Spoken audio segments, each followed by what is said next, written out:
நாடாளுமன்றத்துல எதிர்க்கட்சிகள் தொடர்ந்து அமளியில் ஈடுபட்டு இருந்தா விவாதமே இல்லாம எல்லா மசோதாக்களையும் நிறைவேற்றணும்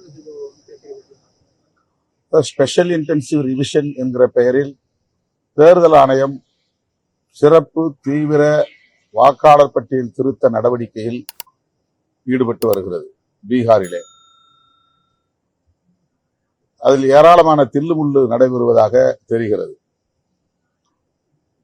குறிப்பாக பாஜகவுக்கு எதிராக வாக்களிக்கக்கூடியவர்களை எல்லாம் வாக்காளர் பட்டியலில் இருந்து நீக்குவது, வெளிமாநிலங்களில் இருந்தும் பீகார் மாநிலத்தில் வாக்காளர்களாக பலரை சேர்த்து அவர்களை வாக்களிக்க செய்வது, ஏற்கனவே இப்படி கடந்த நாடாளுமன்ற தேர்தலிலும் இவர்கள் செய்திருக்கிறார்கள்.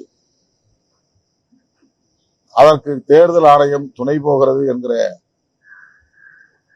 குற்றச்சாட்டுகளை காங்கிரஸ் உள்ளிட்ட அனைத்து எதிர்க்கட்சிகளும், குறிப்பாக இந்தியா கூட்டணியில் இடம்பெற்றுள்ள கட்சிகள் யாவும் வலியுறுத்தி வருகிறோம்.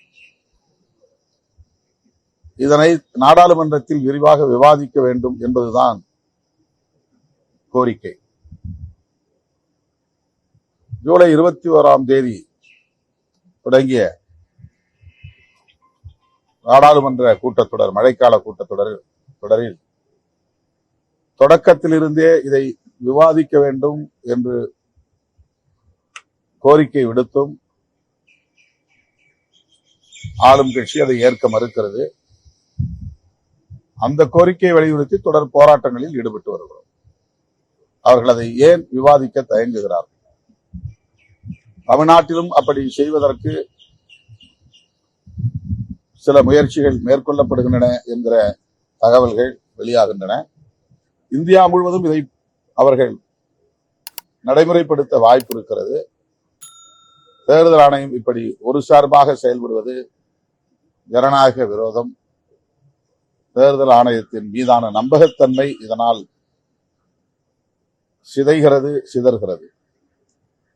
எனவே ஜனநாயகத்தை நம்பக்கூடியவர்களாக இருந்தால் ஆளும் கட்சியினர் தில்லுமுள்ளு ஏதும் இதில் நடக்கவில்லை என்று உறுதியாக அவர்கள் நம்பினால் விவாதத்திற்கு எடுத்துக்கொள்ள வேண்டும். அதுதான் எதிர்க்கட்சிகளின் கோரிக்கை.